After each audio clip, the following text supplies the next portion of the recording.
O conteúdo a seguir foi produzido para todas as pessoas que apreciam histórias e bons livros, assim como carinhosamente feito para aquelas que possuem dificuldade com a leitura, como portadores do TDAH e deficientes visuais. Capítulo 13.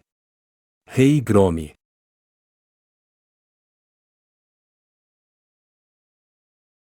Por fim, com a terra sendo arrastada pela quilha, eles chegaram ao mar, deslizando para a água e ganhando velocidade, até que Melniboné desapareceu atrás deles e puderam ver as espessas nuvens de vapor suspensas sobre o mar da ebulição. Elric pensou que não seria sensato arriscar até mesmo este navio mágico nessas águas, por isso desviaram-no e se dirigiram para a costa de Lormir, a mais tranquila das nações dos reinos jovens, e para o porto de Ramazais na costa ocidental de Lormir. Se os bárbaros do sul, com quem eles tinham lutado recentemente, fossem de Lormir, Elric teria considerado passar por algum outro porto, mas os bárbaros eram quase que certamente do sudeste do extremo oposto do continente, além de Picawade. Os Lormirianos, sob o domínio do gordo rei Phaedon, não eram propensos a participar de um ataque, a menos que o seu sucesso estivesse garantido. Navegando lentamente até Ramazais, Elric deu instruções para que o navio fosse atracado de maneira convencional e tratado como um navio qualquer.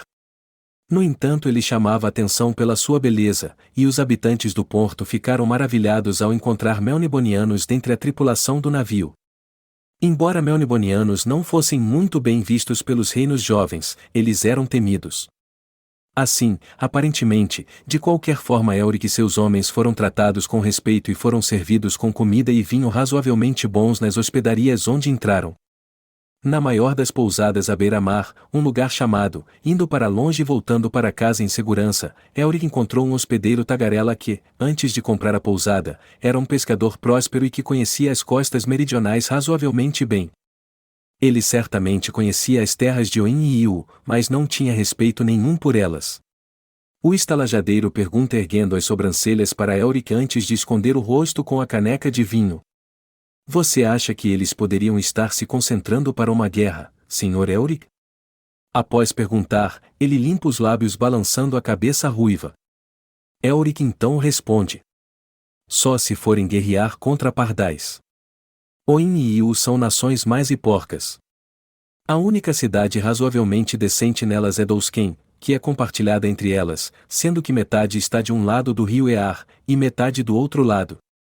Quanto ao resto de Oin e Iu, é habitado por camponeses mal educados, supersticiosos e tomados pela pobreza. Não há um soldado em potencial dentre eles. Daivintvar apoiou-se no balcão próximo a Elric. Ele bebia meticulosamente uma grossa taça de vinho. Você ouviu falar algo sobre um renegado melniboniano que conquistou Oin e Iu e começou a treinar camponeses para entrar em guerra? Príncipe Irkun é o nome do renegado. O estalajadeiro então pergunta. É por ele que vocês procuram? O estalajadeiro ficou mais interessado. Uma disputa entre os príncipes dragões, hein? É disso que estamos tratando, disse Elric orgulhoso. Claro, meus senhores. Você saberia algo sobre um grande espelho que rouba a memória dos homens? Perguntou Daivintvar. Um espelho mágico? O estalajadeiro jogou a cabeça para trás e riu escancaradamente. Duvido que exista um espelho decente sequer em toda Oin ou Iu. Não, meus senhores, eu acho que estão enganados se vocês têm medo de algum perigo daquelas terras. Sem dúvida, você está certo, disse Elric, olhando para o seu vinho intocado. Mas seria prudente se fôssemos verificar por nós mesmos, e seria do interesse de Lormir também. Caso encontremos o que buscamos, avisaremos a todos apropriadamente. Não temas por Lormir. Podemos lidar facilmente com qualquer tentativa tola de guerra a partir daquelas terras. Mas se querem comprovar de perto, vocês devem seguir a costa por 3 dias até chegarem a uma grande baía. O rio Ear corre para dentro daquela baía, e nas margens do rio encontra-se Dousken, uma espécie de cidade decadente, especialmente para uma capital que serve 2 nações. Os habitantes são corruptos, sujos e cheios de doenças, mas, felizmente, eles também são preguiçosos, por isso, não oferecem nenhum problema, especialmente se você mantiver uma espada por perto. Depois de passar 1 hora em Dousken, vai perceber que é impossível que tais pessoas se tornem uma ameaça para alguém, a não ser que eles cheguem perto o suficiente para contaminá-lo com uma das suas várias pragas. Mais uma vez o estalajadeiro riu de sua própria piada. Quando terminou de rir, acrescentou: a menos que vocês tenham medo da marinha deles. São uma dúzia ou pouco mais de barcos de pesca tão sujos, a maioria dos quais é tão incapaz de navegar que eles as usam apenas para pescar nas águas rasas do estuário.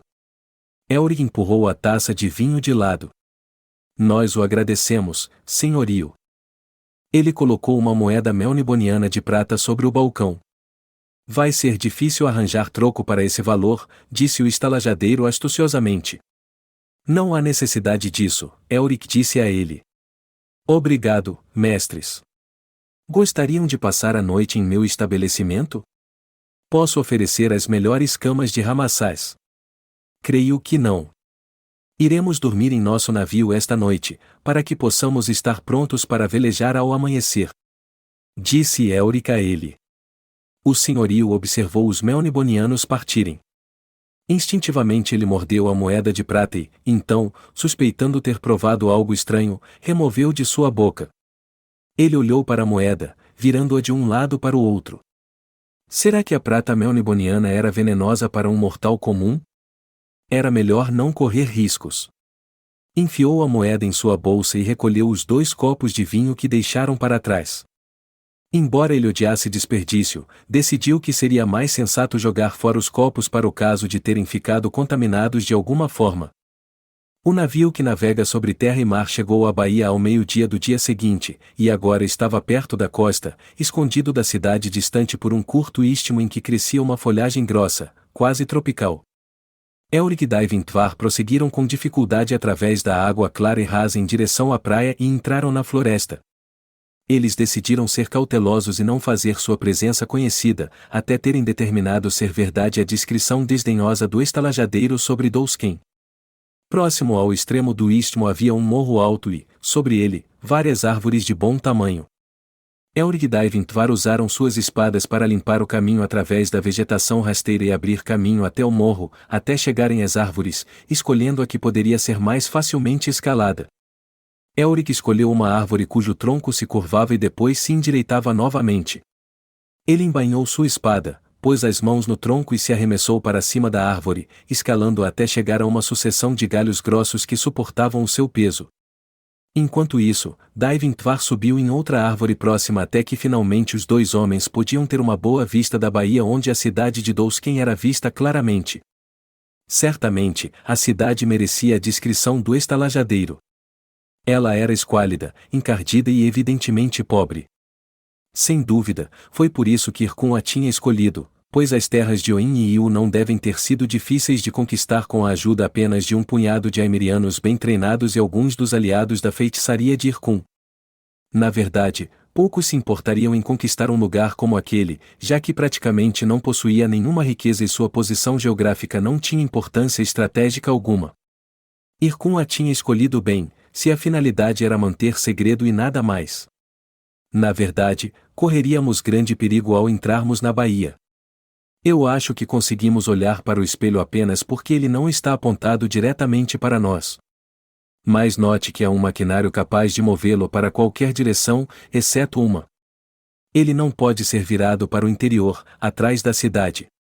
Não há necessidade para isso, pois quem se aproximaria de Oin e Iu vindo das terras estéreis além de suas fronteiras? E quem além dos habitantes de Oin ou Iu precisaria vir por terra para sua capital?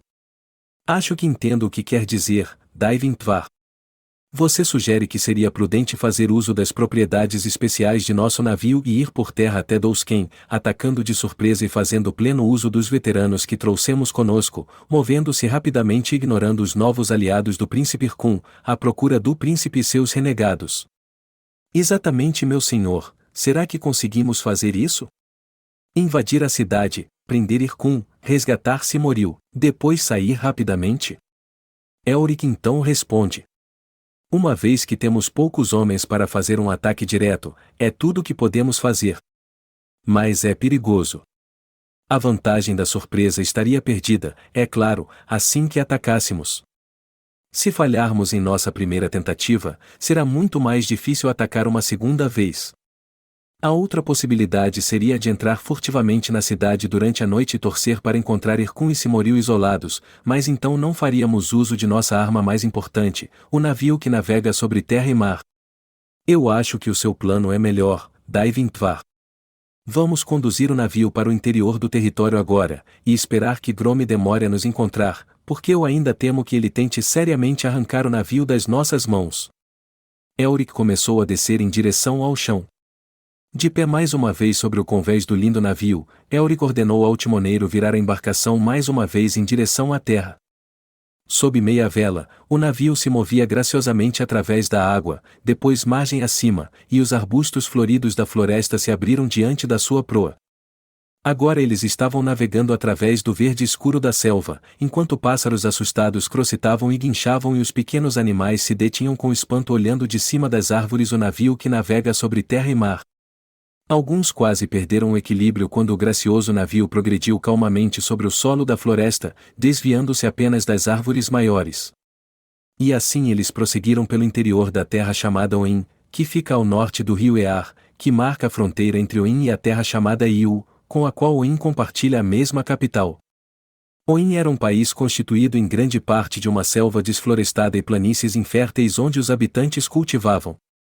Como eles temiam a floresta, não iam a seu interior, embora fosse onde a riqueza de Oin poderia ser encontrada. O navio prosseguiu bem através da floresta, depois pela planície, e logo se podia ver um grande lago brilhando diante deles.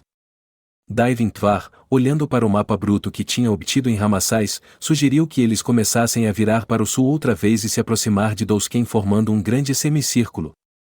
Elric concordou e o navio começou a mudar o curso. Foi então que a terra começou a se agitar novamente e ondas enormes do solo deslizaram em torno do navio e obscureceram a visão dos arredores. O navio arfava violentamente para cima e para baixo e de um lado para o outro. Mais 2 aimerianos caíram dos cabos e morreram ao cair no convés. O contramestre estava gritando em voz alta, embora, na verdade, toda essa reviravolta estivesse acontecendo em silêncio, e o silêncio fazia a situação parecer muito mais ameaçadora. O contramestre gritou para seus homens se amarrarem às suas posições, e acrescentando disse: todos aqueles que não estão fazendo algo, vão para baixo imediatamente. Elric havia enrolado a ponta de um lenço ao redor da amurada e amarrou a outra ponta em seu pulso. Daivin Tvar usou um longo cinto com a mesma finalidade.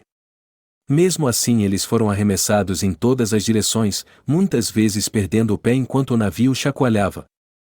Todos os ossos do corpo de Elric pareciam prestes a se partir e cada centímetro de sua carne parecia ferida. O navio estava rangendo, protestando e ameaçando quebrar-se sob a terrível pressão de resistir à terra revolta. Ofegante Daivin Tvar pergunta: isso é obra do Grome, Elric? Ou é alguma feitiçaria de Irkun? Elric balançou a cabeça. Não é Irkun. É Grome. E não conheço nenhuma maneira de acalmá-lo. Grome, talvez o mais poderoso dos reis dos elementos. Mas, dessa forma, ele não está quebrando o acordo com o irmão ao fazer isso? Não. Acho que não. O rei Stracha nos alertou de que isso poderia acontecer. Podemos apenas esperar que Grome gaste toda a sua energia e que o navio resista, da mesma forma como seria em uma tempestade natural, no mar. Isto é pior do que uma tempestade no mar, Elric. Elric acenou concordando, mas não conseguiu dizer nada, pois o convés se inclinou em um ângulo insano e ele teve de se agarrar na amurada com ambas as mãos, a fim de conseguir se manter em pé. Agora eles ouviam um estrondo e um rugido que pareciam ter algo de um riso alucinado. Rei Grome! Elric gritou. Rei Grome! Deixe-nos! Não lhe fizemos nenhum mal.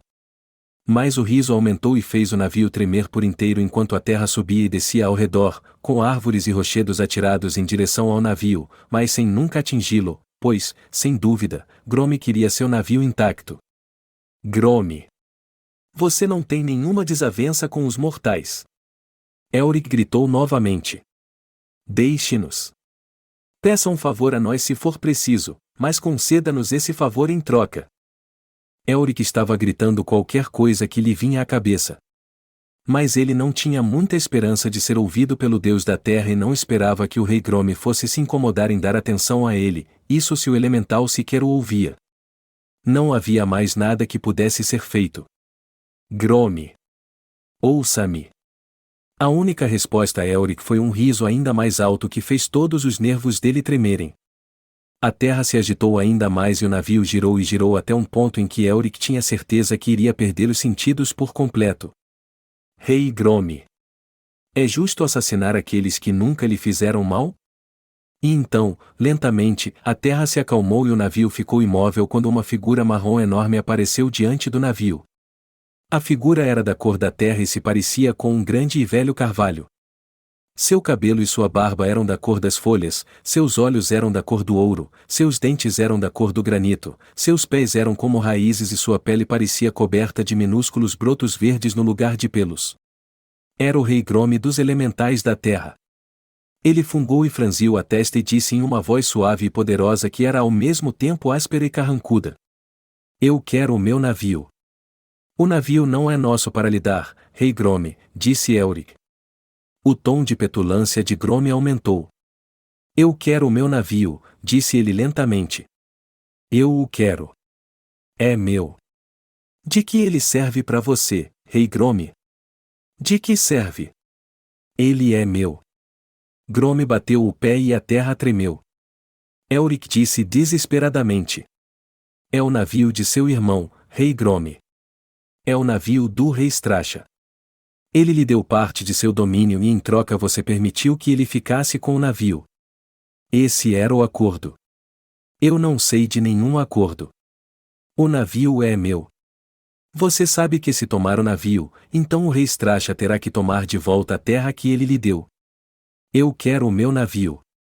A figura enorme mudou sua posição e pedaços de terra caíram dele sobre o convés do navio. Então você terá de nos matar para tê-lo de volta, disse Elric. Matar? Grome não mata mortais. Ele não mata nada. Grome constrói. Grome traz vida. Atacando em palavras, Elric diz: Pois já matou 3 de nosso grupo. 3 mortos, rei Grome, por causa da sua tempestade de terra. As enormes sobrancelhas de Grome se juntaram e ele coçou a enorme cabeça, causando um tremendo barulho. Grome não mata, disse ele de novo. Pois o rei Grome matou, sim, disse Elric enfaticamente. 3 vidas perdidas. Grome resmungou. Mas eu quero o meu navio. O navio nos foi emprestado por seu irmão. Não podemos dá-lo a você. Além disso, nós o estamos navegando com um propósito. Um propósito nobre, penso eu. Nós. Interrompendo Elric, Grome diz: Não sei nada sobre seus propósitos e não me importo com vocês. Eu quero o meu navio. Meu irmão não deveria tê-lo emprestado a vocês. Eu tinha quase me esquecido dele. Mas agora que eu me lembro dele, eu o quero. Será que você não aceita outra coisa no lugar do navio, rei Grome? Algum outro presente? Disse Daivintvar inesperadamente. Grome balançou a cabeça monstruosa. Como pode um mortal me dar alguma coisa? São os mortais que tomam de mim o tempo todo. Eles roubam meus ossos e meu sangue e minha carne. Vocês poderiam me devolver tudo o que sua espécie tirou de mim? Então Elric diz: Não haveria alguma coisa? Grome fechou os olhos. Então Daivintvar sugere: Metais preciosos? Joias? Temos muitas em Melniboné. Tenho joias em abundância, responde o rei Grome. Elric se encolheu em desespero. Como podemos negociar com um deus, Daivintvar? Ele deu um sorriso amargo. O que o senhor do solo deseja? Mais sol, mais chuva? Adianto que estes não são nossos para dar. Grome então diz: Eu sou uma espécie grosseira de Deus. Se é que de fato um Deus eu sou. Mas eu não tinha intenção de matar seus companheiros. Eu tenho uma ideia. Dê-me os corpos dos mortos. Enterre-os em meu solo. O coração de Elric saltou. Isso é tudo o que você deseja de nós? Parece muito para mim. E com isso você nos permitirá continuar a navegar? Na água, sim, rosnou Grome. Mas eu não vejo por que eu deveria permitir que vocês naveguem sobre a minha terra. É demais esperar isso de mim. Vocês podem ir para o lago próximo, mas a partir de agora este navio só possui as propriedades atribuídas pelo meu irmão Stracha. Ele não mais poderá cruzar os meus domínios. Mas, Rei Grome, precisamos deste navio. Estamos tratando de assuntos urgentes. Precisamos navegar até a cidade. Elric apontou na direção de Dousken. Então Grome diz: Você pode ir para o lago, mas, depois disso, o navio poderá navegar apenas na água. Agora me deem o que eu peço. Elric chamou o contramestre, que estava estarrecido com o que estava presenciando. Traga os corpos dos 3 homens mortos. Os corpos foram trazidos. Grome estendeu uma de suas enormes mãos de terra e os pegou. Eu lhes agradeço, ele rosnou. Adeus. E lentamente Grome começou a descer para o interior da terra, toda a sua enorme forma, átomo por átomo, sendo absorvida com a terra até que ele se foi. E então o navio estava em movimento de novo, lentamente, em direção ao lago, na última viagem que faria sobre o solo. E, assim, nossos planos são frustrados, disse Elric. Daivintvar olhou miseravelmente para o lago brilhante. Sim. Depois de tanto planejarmos. Hesito em sugerir isso para você, Elric, mas temo que tenhamos de recorrer à magia novamente, se quisermos ter alguma chance de alcançar o nosso objetivo. E suspirando Elric diz: É o que parece mesmo que teremos de fazer. Fim do capítulo 13.